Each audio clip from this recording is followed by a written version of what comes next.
Tomorrow, the Department of Justice Inspector General Michael Horowitz will head to Capitol Hill as well. He'll be answering questions about the IG report on the Clinton email investigation. He will first face members of the Senate Judiciary Committee, and then on Tuesday, he'll return to Capitol Hill for the joint hearing to address members of both the House Judiciary and Oversight Committees. My next guest will be one of the first people to ask Inspector Horowitz about his findings. Republican Congressman John Ratcliffe of Texas sits on both the House Judiciary and the Homeland Security Committees and is a former federal prosecutor. Congressman, it's great to see you this morning. Thanks so much for joining us. You bet. Thanks, Maria. And I know, Congressman, you've gone through the IG report. Do me a favor. Go through it for us. You've put it into 3 categories. Explain to our viewers what's most important in terms of this Inspector General report.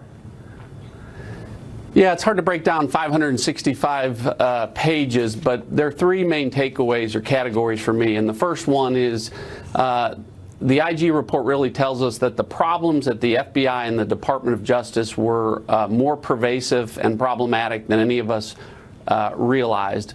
The second thing is it sadly confirms that even though Hillary Clinton should have been charged with mishandling classified information, she was never really in danger of seeing that happen. And finally, the Inspector General report really provides a factual basis to call into question the legitimacy of all of the actions taken, all of the decisions made, and all of the evidence gathered in the first 9 months of the Trump-Russia investigation based on who was in charge of that investigation. Yep, that's a very good compilation of the 3 areas that we want to focus on. That first one was the FBI and the DOJ. And here you said it was much more pervasive than any of us thought. The animus against Donald Trump really came through in some of these texts. I point your attention to the text of August 8th, 2016, between Lisa Page and Peter Strzok, when she says Trump is not ever going to become president, right? Peter Strzok says, no, he won't. We will stop it. Interesting to note that Peter Strzok was put in charge of the Trump-Russia collusion case on July 31, 2016. 8 days later, August 8th, he says, we will stop it. 4 days later, another text. We need an insurance policy so that Trump doesn't become president. Is that the kind of animus you're referring to? Yeah, and it's not limited to Peter Strzok, although I will say I don't know that the FBI could have chosen anyone worse to lead the Trump-Russia investigation. Had they picked Hillary Clinton to lead that investigation, I don't know that the level of animus or bias or prejudice against Donald Trump would have been any higher. But the IG report tells us that it's Peter Strzok and it's Lisa Page, but it's also teams of agents and lawyers that are identified in this IG report, 5 of whom have been referred to the Office of Professional Responsibility for their anti-Trump texts. And so really throughout the 565 pages of this report, Maria, on every page you find some evidence of political bias against Donald Trump. And that really calls into question the work that was done here with respect to the 2 highest profile investigations in recent times, both the Hillary Clinton email investigation and the Trump-Russia investigation that became the special counsel matter. You know, if anybody has given us a window into how the rank and file or some of the leadership certainly felt about Donald Trump, it's Peter Strzok with his text. I mean, that has been incredibly revealing. Why does he still work there? How is it possible that he still has a job at the FBI? I know he was demoted, but still.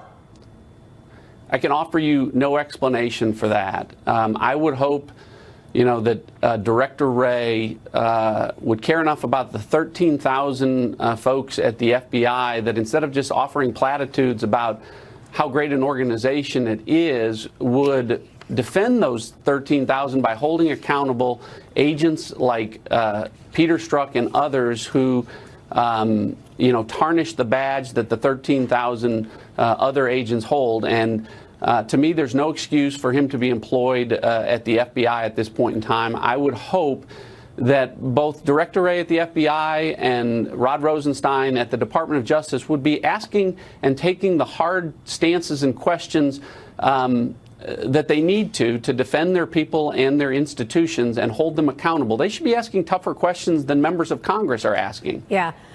On to the second point, and that is the second subset, which was the Hillary Clinton investigation.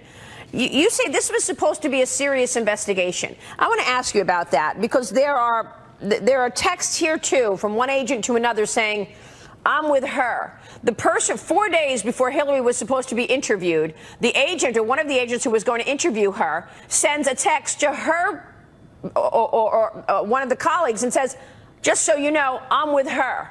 And this was the person that was going to be interviewing her. So let's take a short break. I want you to go through what you learned from this IG report about the Hillary Clinton investigation, as well as the Trump investigation. We'll take a short break and come right back with Congressman John Ratcliffe. Welcome back, and I am back with Congressman John Ratcliffe. And Congressman, let me ask you about the Hillary Clinton investigation and what you gleaned from the IG report, because you said to me this weekend when we were talking about this was supposed to be a very serious investigation. Right, Maria. I mean, you referred to it as the Hillary Clinton email investigation, and we do that. But remember, what it really was supposed to be was an investigation into whether the Secretary of State of the United States violated the Espionage Act by mishandling classified information. That's a very serious matter, and it should have compelled a serious investigation. And yet the IG report confirms that exactly the opposite happened. A very light touch where Hillary Clinton got preferential treatment, limited use of a grand jury, limited use of subpoenas, immunity agreements handed out like candy to witnesses that destroyed evidence and lied to the FBI. And, you know, really speaking to the lack of seriousness, we have this tarmac meeting between Loretta Lynch and Bill Clinton, and 5 days later, a team of DOJ and FBI agents and lawyers sit down with Hillary Clinton, and she doesn't get asked a single question about the meeting between their boss and her husband. And of course, there's that exoneration memo that was drafted, written, revised by the entire investigation team before 17 important witnesses, including Hillary Clinton, were ever interviewed. So again, she was never going to be charged by Obama administration officials for the types of things that we're now finding out many of the folks involved have been accused of as well. This is all quite extraordinary. Let me ask you, is there a chance that there will be charges against Jim Comey on the very same issues that he was looking at for Hillary Clinton, the misuse of classified information? I think there's certainly a chance. I mean, a lot of this will come forward in testimony. We expect that the former director Comey will come back because there's a lot in this IG report that is inconsistent with testimony, or appears to be inconsistent with testimony that he and others have given under oath to various congressional committees. So again, to that point, I mean, you have Andrew McCabe accused already of potentially giving false testimony. Jim Comey is certainly not out of the woods with respect to testimony that he's given or action that he has taken with regard to the handling of classified information.